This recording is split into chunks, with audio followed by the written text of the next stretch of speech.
In a quiet corner of the bustling city, nestled between towering skyscrapers and hidden beneath the canopy of an ancient oak tree, lived a man named Arthur.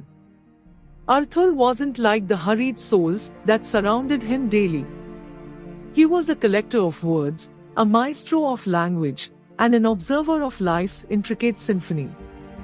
Each morning, Arthur would arrive at the same park bench, carrying his weathered notebook and a cup of steaming tea. He would sit beneath the oak tree, its branches offering a protective embrace, and open his notebook to a blank page. It was on this very bench that he composed his life's work, a symphony of words. Arthur was no ordinary writer.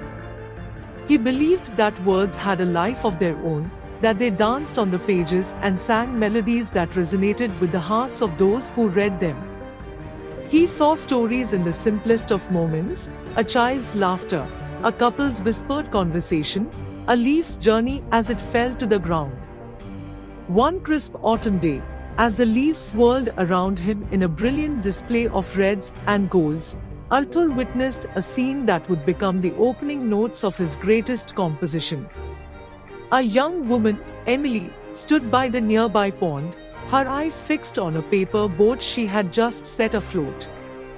As the boat drifted, she whispered something to it, a secret, a hope, a dream. Intrigued, Arthur wrote, she sent her dreams adrift on the paper boat, trusting the gentle ripples of the pond to carry them to their destination. Arthur watched Emily return to the park day after day, each time with a new paper boat and a different whispered message.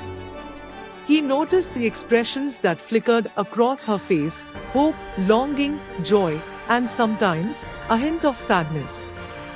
These emotions wove themselves into the symphony of words that flowed from his pen.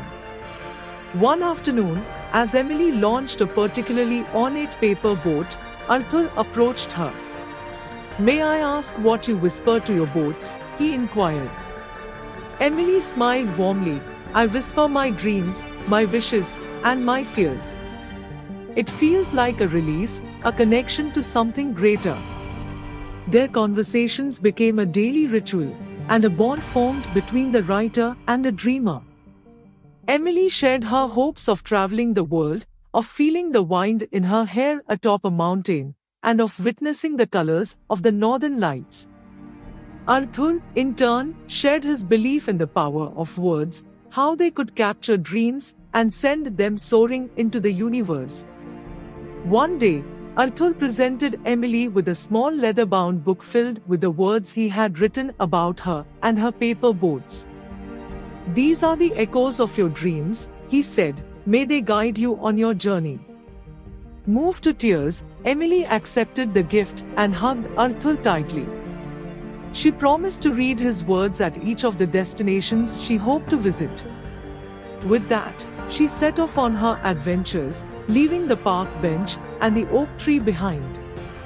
Years passed, and Arthur continued to visit his bench, composing his symphony of words for others who crossed his path. He never saw Emily again, but he knew that their meeting had been a part of his own composition, a poignant verse that added depth and richness to his life.